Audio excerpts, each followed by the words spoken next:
오늘 나에게도 일어날 수 있는 일이다 라고 하는 말이 있습니다.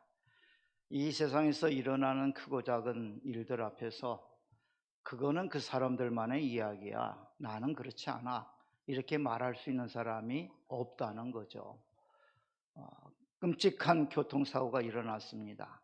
어휴, 나는 운이 좋아서 저런 사고를 안 당했으니까 참 다행이다, 우리가 이렇게 생각할 수도 있지만, 그런 끔찍한 사고가 언제나 나를 피해 가기만 한다고 생각할 수도 없다는 것입니다. 저도 교통사고 안 당할 줄 알았습니다. 그런데 몇 년 전에 저도 교통사고를 당했습니다. 제가 운전하다가 일어난 일은 아니지만, 그 일을 당하면서 이런 일이 나한테도 일어나네, 그런 생각이 들었던 때가 있습니다. 과거에는 제가 운전하면서 진짜 끔찍한 사고가 날 뻔한 적도 있습니다. 얼마나 놀랬던지 그 다음에 정신이 아득해서 정말 하나님이 돌봐주셨구나, 이거 감사해야 할 일이구나, 그런 생각을 했었는데, 지금까지도 저는 그 일만 생각하면 아주 식은땀이 주르르 흐릅니다. 그때 엄청난 사고 날 뻔했는데 하나님이 정말 그때의 나를 어떻게나 돌봐주셨는지 너무 고맙고 감사하다. 그러면 우리 믿는 이들에게는 사고가 일어나지 않습니까? 사건에 휘말리는 일이 없습니까? 그렇지 않다고 하는 것을 우리는 너무나도 잘 알고 있습니다. 우리에게도 사건이 일어날 수 있고 우리에게도 사고는 닥칠 수가 있습니다. 그래서 사람들은 두려워합니다. 무서워합니다. 그리고 내가 살아가는 날 하루하루가 정말 어떤 일이 생길지 몰라서 아주 어려워하는, 힘들게 생각하는 경우들이 있습니다. 그래서 이러한 일들에 대한 두려워하는 마음은 다른 사람을 돌봐준다는 생각은커녕 우리들 자신의 삶조차도 제대로 생각할 수 없게 만들 때들이 있지요. 그러나 우리는 하나님의 사람들입니다. 하나님을 믿는 하나님의 자녀들입니다. 그러기에 어려운 일이 안 생긴다라고는 말하지 않지만, 어려운 일이 생겨도 우리는 넉넉히 그 모든 것들을 통과하면서 하나님이 우리에게 베풀고자 하시는 그 놀라운 은혜를, 위로를 맛볼 수 있다고 믿습니다. 세상에서 참 나만이 겪는 고통이고 나만이 겪는 수치요 부끄러움이라고 생각하게 되는 경우들이 있을 수가 있죠. 그럴 때라도 우리는 기억해야 합니다. 나를 사랑하시고 나를 위하시는 하나님은 살아계십니다. 그 하나님이 모든 것 다스리고 계십니다. 하나님이 모르시는 일도 아니고 하나님이 능력이 없어서 그냥 놔두고 계시는 일도 아니고 하나님이 나에게 화가 나셔서 내가 이 어려움을 겪게 하시는 것도 아닙니다. 나는 나를 사랑하시는 하나님을 믿습니다. 그 고백을 우리는 끊임없이 하면서 이 세상 나그네 길을 끝까지 걸어가야 하는 거죠. 오늘 히브리서 11장 23절은 이렇게 말씀을 기록하고 있습니다. 함께 읽겠습니다. 믿음으로 모세가 낳았을 때에 그 부모가 아름다운 아이임을 보고 석 달 동안 숨겨 왕의 명령을 무서워하지 아니하였으며. 아멘. 모세의 부모는 왕의 명령을 무서워하지 않았다고 말씀합니다. 이때 왕은 애굽 왕 바로를 가리킵니다. 아마 요셉이 인정을 받고 그가 행한 일로 인해서 기억되었던 그 애굽의 왕조가 끝나버린 것 같습니다. 다른 왕조가 다시 세워진 것 같습니다. 그래서 출애굽기에 보면 요셉의 그와 같은 일을 알지 못하는 왕이 세워진 것을 우리에게 읽게 하시지요. 그러니까 이제 왕조가 바뀌어 버렸습니다. 그래서 바뀐 왕조의 왕들이 보니까 이스라엘 백성들이 이게 이제 앞으로 후한 덩어리, 골치 덩어리가 될 것 같습니다. 숫자가 갈수록 많아지는데, 많아지면 이들이 자연히 힘을 가지게 될 것이고, 힘을 가지게 되면 나중에는 우리한테서 나간다고, 자유를 얻겠다고 할 것이 분명하니 쟤네들의 싹을 잘라야 되겠다 해서 그 아이들을 낳으면 남자아이는 죽여버리고 여자아이는 살려줘라. 다시 말하면 그들의 대를 끊어버리겠다는 이야기입니다. 그래서 그 이스라엘 백성의 숫자를 줄여버리겠다는 거죠. 그런데 그와 같은 때에 바로 모세가 태어난 겁니다. 모세는 사내아이입니다. 어떻게 해야 합니까? 죽여야 합니다. 그런데 그 부모는 어떻게 했다고요? 죽이지 않았다고. 그 아이를 석 달 동안 숨겨 키웠다고. 그 석 달 동안 숨겨 키울 때에 그들은 뭘 무서워하지 않았습니까? 왕의 명령을 무서워하지 않았다고 말합니다. 왕이 명령했습니다. 백성들은 그 왕의 명령을 들어야 됩니다. 그러면 모세의 부모들도 그 명령을 들어야죠. 따라야죠. 그렇게 말하던 시절이 우리나라에서도 있었습니다. 독재 정권 시절에 그런 말이 있었죠. 독재에 저항하고 항거하는 민주화 운동이 거세게 일어나니까 그 중에 어떤 사람들이 독재 정권을 합리화하기 위해서 인용했던 성경이 있습니다. 로마서 13장이죠. 그래서 그 구절을 찾아보니까 사람들이 맞는 것도 같다? 그런 생각을 하게 만드는 구절이었습니다. 로마서 13장 1절에 보면 각 사람은 위에 있는 권세들에게 복종하라. 권세는 하나님으로부터 나지 않음이 없나니 모든 권세는 다 하나님께서 정하신 바라. 봐라, 하나님이 권세 주어서 이 사람이 이렇게 이 나라의 권력을 가지고 있지 않느냐. 그리고 2절에 보면 그 권세를 거스리는 자는 하나님의 명을 거스리는 거라고 그랬으니 너희들 하나님을 대적할래? 거역할래? 교회들 민주화 운동하는데 참여하면 안 돼. 이게 성경이야. 그렇게 말했던 시절이 있었죠. 여러분 어떻게 생각하십니까? 그런데 그 로마서 13장 1절에서 4절까지의 말씀을 잘 보면 그 권세 잡은 자를 하나님의 사역자라고 말합니다. 그런데 하나님의 사역자로 하나님 주신 권세를 가지고 다스리도록 하셨을 때 어떤 일 하라고 그 권세를 줬느냐는 말이에요. 4절에 그는 하나님의 사역자가 되어 네게 선을 베푸는 자니라. 선을 베풀도록 권세를 주었다는 겁니다. 그러나 네가 악을 행하거든 두려워하라. 그가 공연히 칼을 가지지 아니하였으니 곧 하나님의 사역자가 되어 악을 행하는 자에게 진노하심을 따라 보응하는 자니라. 하나님이 그들에게 권세를 준 것은 악을 행하는 자들을 제어하고 선을 행하는 일을 장려하도록 권세를 주어 세웠다는 겁니다. 그리고 그 권세는 자기들의 것이 아니라 하나님이 주시고 맡겨주신 거라는 거죠. 그러니까 어떻게 해야 합니까? 하나님 말씀을 들어야죠. 하나님의 명령을 따라 정의와 자비가 강물처럼 흐르는 이 땅의 역사를 이루어 가야 할 책임을 그들이 받았는데 그것을 가지고 그들은 하나님의 뜻을 따르는 게 아니라 자신의 욕심을 따라 야욕을 채우기 위하여 온갖 불법과 불의한 일을 자행하고 있으니 그들은 하나님의 사역자가 아니라 그들 자신이 스스로 하나님의 심판을 받고 하나님의 진노와 저주의 대상으로 전락해버렸다는 사실을 기억하고 회개해야 할 사람들이었던 겁니다. 우리는 권세, 즉 정부에 대해서 그 모든 명령에 대해서 법에 대해서 따라야 합니다. 그러나 그 법이 무엇을 위한 일이어야 한다고요? 선을 행하는 일이 되어야 한다. 악법도 법이다라는 말은 오해를 불러일으킬 말이 됩니다. 소크라테스가 그 말을 하고 잔을 마시고 뭐 죽었다고 그러는데 그것도 정확한 이야기가 아니라고 말들을 하죠. 그 악법도 법이다.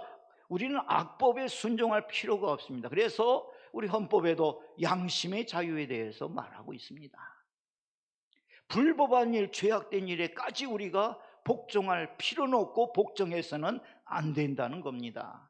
사도행전 5장에 보면 거기에 예수의 이름을 증거하는 사도들을 통해서 희한한 기사와 표적들이 나타나니까 많은 사람들이 예수를 믿게 되죠. 그걸 보고 시기와 질투에 사로잡힌 권력자들이 이 사도들을 잡아다가 가두고 때리고 위협합니다.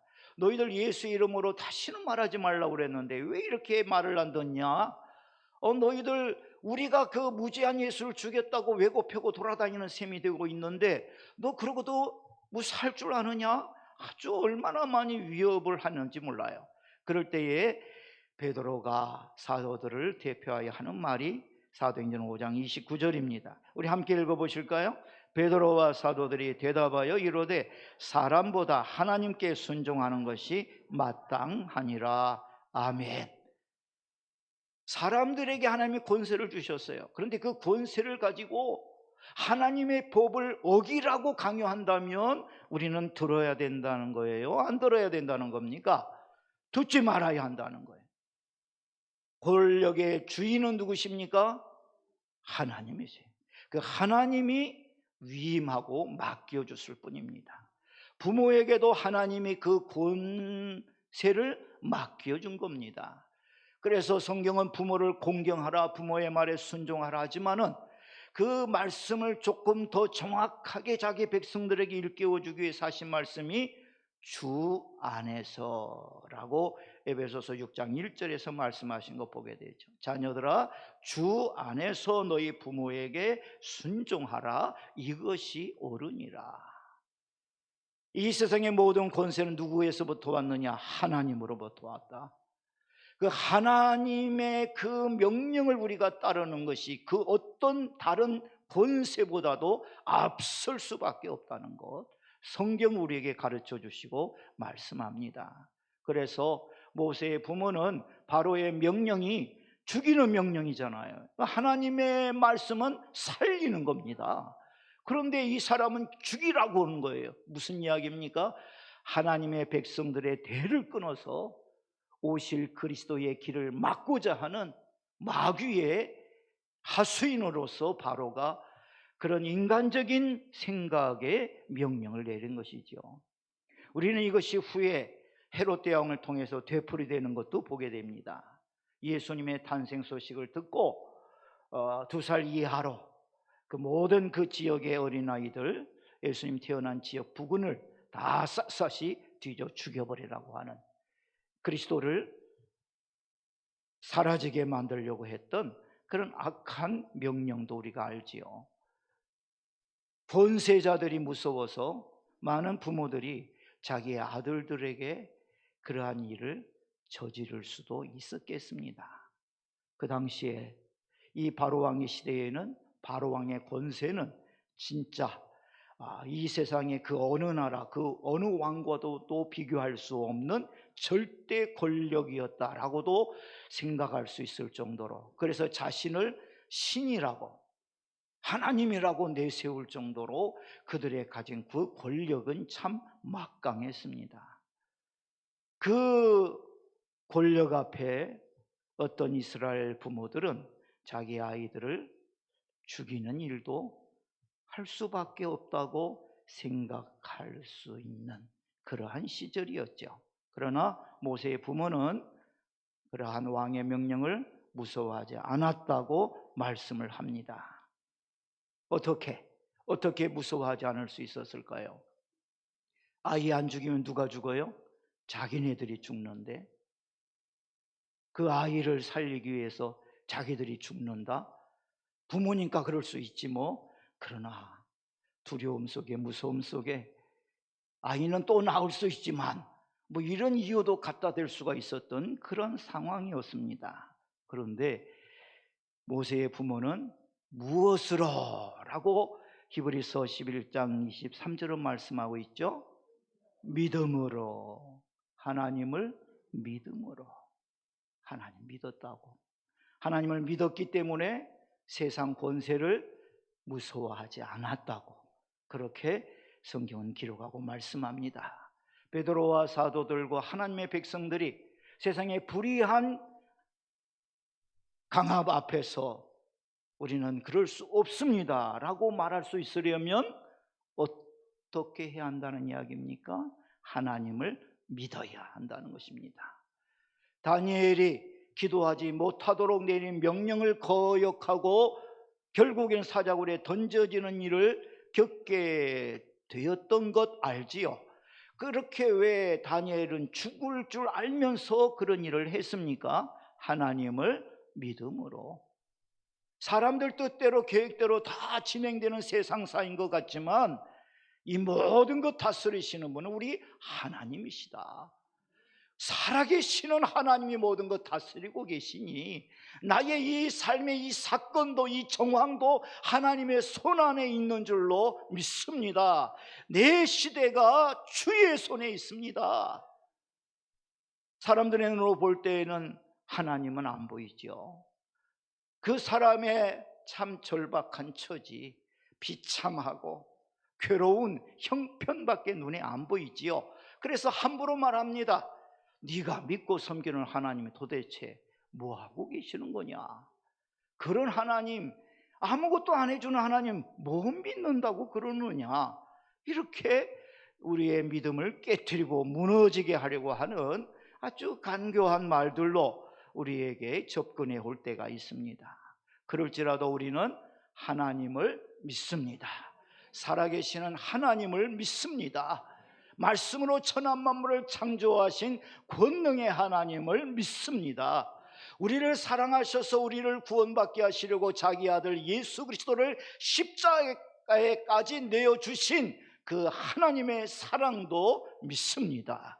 그 하나님이 자기의 그 영원한 권능과 지혜와 사랑의 손길로 우리의 삶의 모든 역사를 다스려가고 계시고 마침내는 성취, 완성하게 해 주실 줄도 믿습니다.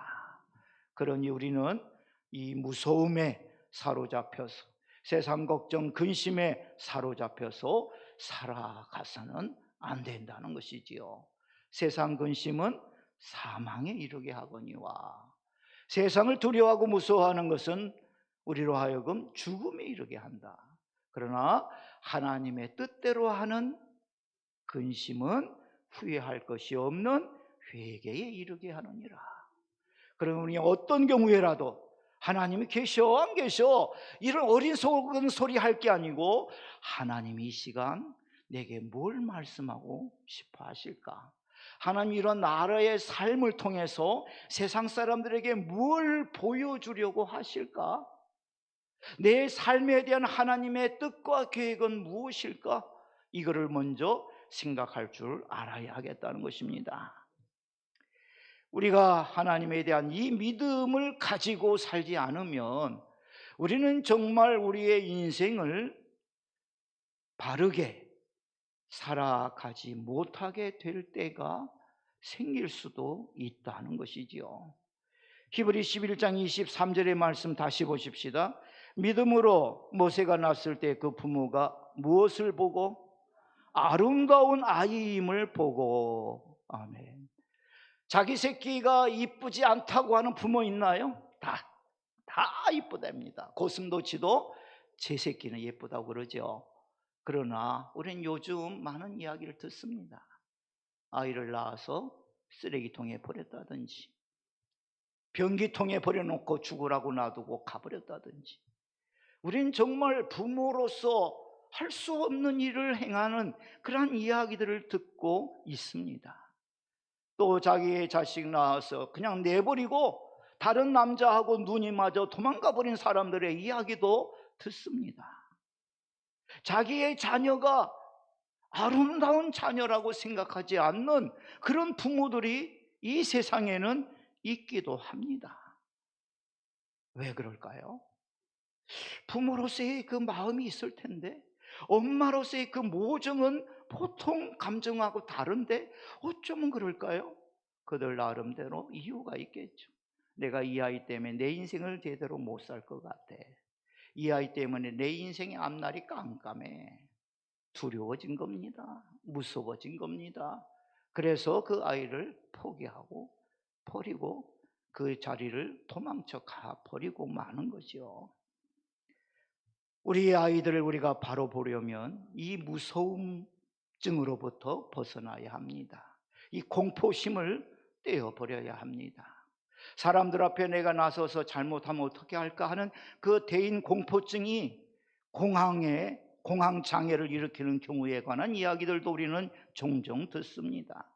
무서워하는 것, 두려워하는 것, 공포증이 우리의 영혼뿐 아니라 우리의 건강까지, 그래서 결국은 우리의 인생까지 망가지게 만드는 경우들을 우리는 주변에서 종종 보고 듣게 되는 것이지요.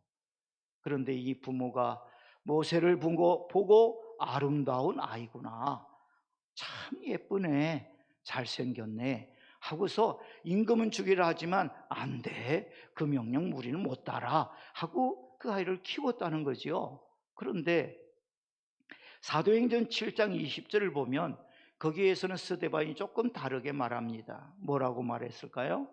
그때에 모세가 낳는데 하나님 보시기에 아름다운지라. 아멘. 누가 보시기에? 하나님 보시기에. 모세를 하나님이 딱 보니까 아름다웠대요. 이게 토브, 좋았다는 말이에요. 천하 만물 만들어 놓고 하나님이 어떻게 말씀하셨어요? 좋았더라. 보시기에 심히 좋았더라. 우리 모든 인생은 하나님 보시기에 좋았더라라고 하는 말씀을 들을 수 있는 인생들입니다. 그 어떤 인생도 잘못 태어났고 불행하고 비참하고 부끄러움 속에 그 인생이 어둠 속에서 짓눌려 살도록 태어나게 하신 영혼은 없습니다. 우리 인생들의 범죄가, 우리 인생들의 어리석음이 그러한 일들 속에 우리 스스로를 밀어넣거나 다른 사람을 밀어넣어버리는 경우들을 우리가 보게 되는 것일 뿐이지요. 하나님께서 모세를 보고 보시기에 좋았더라. 하나님 그 모세를 통하여 이루게 하고자 하시는 놀라운 뜻과 계획이 있으셨지요. 그 모세를 통하여 자기 백성을 애굽에서 구원하고자 하시는 놀라운 뜻을 가지고 계셨어요. 그래서 그 일을 위해서 모세를 이 세상에 보내신 것 아닙니까? 그러니 그 아이를 보면서 우리 하나님이 내 뜻을 이룰 아이구나, 얼마나 기뻐하시고 얼마나 좋아하셨는가 하는 것을 이 말씀을 통해서 보게 됩니다. 오, 모세는 그랬겠네요. 그런 크고 위대한 일을 앞으로 감당할 사람이니까. 그러나 저는 저는 태어났을 때 하나님 보고 절 보고도 아름답다 그렇게 생각하셨을까요?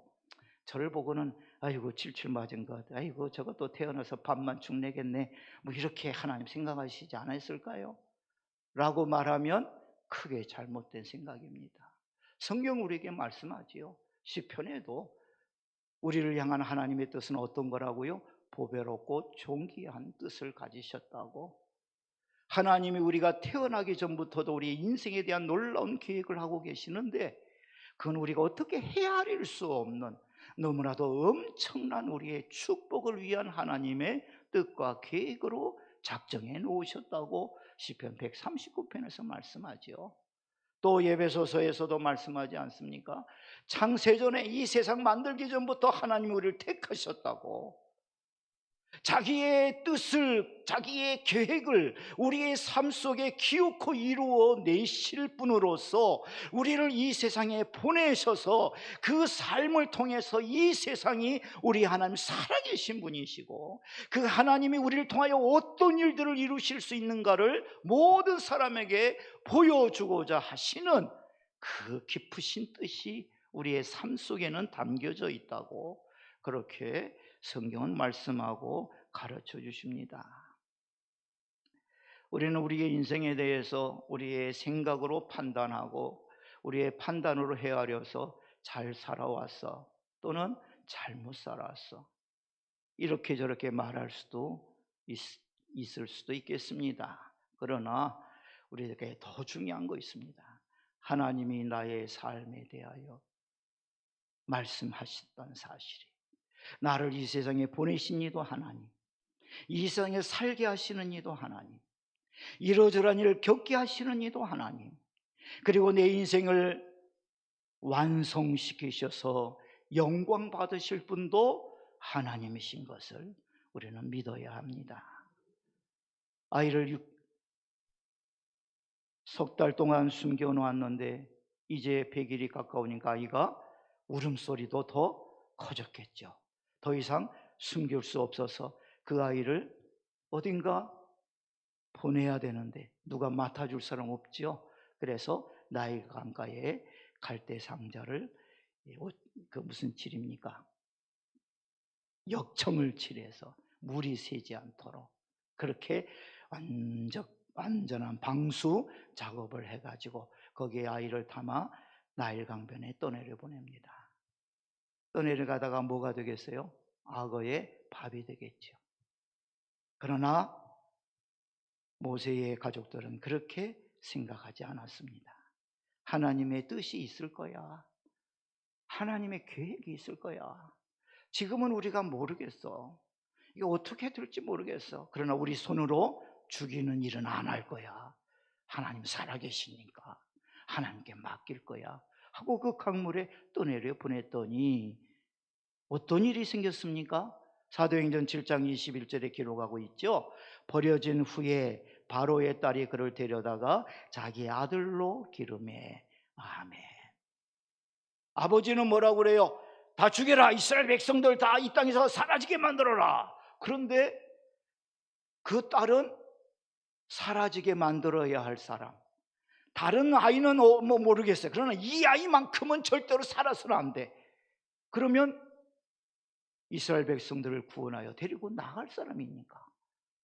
그러나 바로의 공주는 그 아이를 보고 불쌍히 여겼어. 하나님이 그 마음을 움직이게 하셨어. 데려다가 자기 아들로 키웠다는 거예요. 우리가 생각할 수 없는 일의 진행이 되겠습니다. 이 세상을 바라다 볼 때 우리가 생각한 대로 되지 않습니다. 그래서 어떤 사람은 자기가 불행하다고 생각합니다.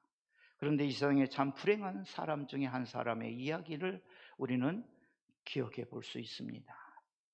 이번 여름 어린 성경학교 그 말씀 중에 그 헬렌 켈러라고 하는 분의 이야기가 나옵니다. 헬렌 켈러 유명하죠. 이 헬렌 켈러는 태어나서 19, 그러니까 1년 7개월 됐을 때, 19개월 됐을 때 심한 병을 알았습니다. 열병인지 하여튼 그 병을 알아가지고 이제 보지 못하고 듣지 못하는 아이가 되고 말지요. 보지 못하고 듣지 못하니까 자연히 뭐도 못할까요? 말도 못하게 됩니다. 여러분 한번 생각해 보십시오. 사람인데 보지도 못합니다. 듣지도 못합니다. 말하지도 못합니다. 자기의 외부 세계와 소통할 수 있는 모든 통로가 다 끊어져 버렸습니다. 살아는 있는데 이 완전한 어둠 속에 갇혀 있습니다. 바깥 세상이 어떤 세상인지 전혀 모릅니다. 다른 사람에 대해서도 잘 알 수가 없습니다. 그래서 이 헬런 켈러는 삼중고의 사람이라고 그렇게 말하죠. 보지 못하고 듣지 못하고 말하지 못하는 삼중고에 시달렸던 사람. 그런데 이 사람이 7살 때 설리반이라고 하는 선생님을 만납니다. 설리반도 거의 장님이 되었다가 겨우 조금 시력을 회복할 수 있었던 사람이라 자기의 어려운 처지를 기억하고 이 헬런 켈러를 맡아서 그를 아주 지극정성으로 돌보아주죠. 그래서 어느 날 그 아이의 손을 가져다가 물을 부어주면서 그 손바닥에다가 뭔가를 써주지요. 워터, 물이라는 단어를 써줍니다. 물론 수화의 단어였겠지요. 그런 식으로 또 자기의 목에다가 나중에는 그 헬렌의 손을 대어서 자기가 말할 때 그 진동을 느끼게 해줍니다. 그래서 너도 이런 진동이 느껴지도록 한번 말해봐라 이런 식으로 해서 참 어눌하지만 잘 알아들을 수 없고 통역을 해줘야 되지만 나중에는 뭔가 이 말의 소리를 낼 수 있게끔 그 아이를 도와주지요. 결국에 나중에는 대학에까지 진학을 합니다. 대학을 졸업도 합니다. 우등생으로 졸업합니다. 그리고 전 세계를 다니면서 장애인들을 위하여 그들의 복지를 위하여 강연을 하고 조직을 만들고 헌신을 하고, 그러다 보니까 사회 문제가 심각하다는 것을 깨닫고 사회 변화, 변혁을 위하여 사회주의 운동에 결국 헌신할 수밖에 없는 모습을 드러내는 것이 바로 이 헬런 켈러의 평생이 되죠. 교육가로서, 사회운동가로서 평생을 살았고, 그래서 많은 사람들에게 존경을 받는 사람. 이 헬런 켈러가 여러 가지 좋은 이야기를 많이 했습니다만 몇 가지만 소개해 보면 이런 이야기를 했습니다. 세상이 비록 고통으로 가득하더라도 그것을 극복하는 힘도 가득합니다. 장애는 불편합니다. 그러나 불행한 것은 아닙니다. 행복의 한쪽 문이 닫히면 다른 쪽 문이 열립니다. 그러나 흔히 우리는 닫혀진 문을 오랫동안 바라보고 있기 때문에 우리를 위해 열려있는 문은 보지 못합니다. 그러면서 하는 말입니다. 나는 나의 역경에 대해서 하나님께 감사합니다. 왜냐하면 나의 역경 때문에 나 자신과 나의 일과 나의 하나님을 발견했기 때문입니다 라고 말합니다. 보통 사람도 살아낼 수 없는 크고 위대한 삶을 헬런 켈러는 살아냈습니다.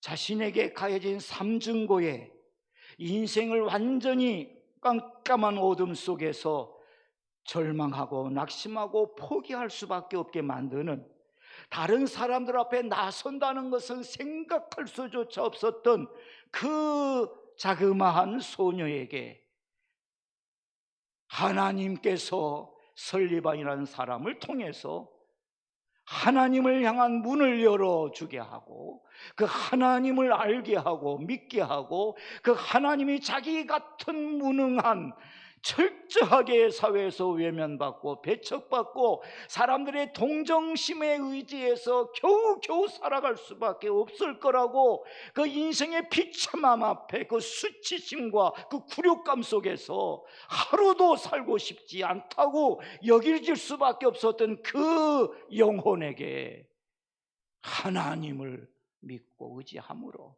이런 나지만은 이런 나의 삶을 통해서도 하나님은 행하실 일이 있었습니다 하는 증거가 되었던 것을 우리는 그와 같은 이야기를 들으면서 생각하게 됩니다. 우리가 너무나도 잘 알고 있는 말씀이기에 그냥 무덤덤하게 읽고 지나치는 말씀 중에 하나가 로마서 8장 28절이지요. 우리 함께 읽어보십시다. 우리가 알거니와 하나님을 사랑하는 자 곧 그의 뜻대로 부르심을 입은 자들에게는 모든 것이 합력하여 선을 이루느니라. 아멘. 욥에게 닥쳤던 고통, 시련, 수치심, 좌절감, 그 고통 어린 표현들을 욥기를 읽을 때마다 우리는 함께 느끼게 됩니다. 하나님께서 왜 공연히 사탄 앞에 자랑해가지고 그 잘 사는 욥이 그 고통을 겪게 하셨을까? 뭐 그런 생각도 들게 만드는 게 욥기를 읽을 때의 우리의 생각일 수도 있죠. 그런데 우리는 그 욥에 관한 말씀을 읽으면서 단어 하나를 떠올려야 할 것을 성경은 우리에게 말씀합니다. 어떤 단어일까요? 인내, 인내. 기다리는 겁니다. 하나님을 기다리는 겁니다. 하나님을 바라보는 거죠. 내 인생이 왜 이럴까? 나는 사람들 앞에 나설 수가 없어. 나는 이런 모습을 가지고 어떻게 다른 사람과 이야기할 수 있겠어? 나는 숨어야 되지. 나는 피해야 되지. 내가 한번 멋지게 성공을 하면 내가 사람들 앞에 서서 아주 그냥 당당하게 이야기할 수 있을 텐데, 예수님 믿으라고, 하나님의 이 놀라운 말씀을 믿으라고 말할 수 있을 텐데 내 모습은 그렇지가 않아. 우리는 이런 생각에 쉽게 사로잡힐 때가 있습니다. 그런데 오히려 우리는 생각을 바꿔야죠. 이런 삶 속에서도 우리는 하나님을 믿고 있다고, 그 하나님이 나의 삶 속에 행하고 계신다고, 그 하나님이 나와 함께 하셔서 나의 이런 아주 무의미하고 이런 인생은 있을 필요도 없다고 여겨지는 나의 삶을 통해서도 하나님은 이 세상에 말씀하고 싶어 하시는 것이 있다고, 내가 하나님을 기다리고 참고 견디는 이 세월을 통해서 하나님은 세상에 보여주고자 하시는 자기의 뜻이 있고 듣게 하고자 하시는 자기의 말씀이 있노라고 우리가 담대히 오히려 선언해야 하지 않겠습니까? 하나님은 모든 거 합니까요? 선을 이루어 주십니다. 오늘 나를 아프게 하고, 오늘 나를 부끄럽게 하고, 오늘 나를 사람들 앞에 서게 하지 못하게 하는 일들이 있을지라도 우리는 하나님만 믿으십시다.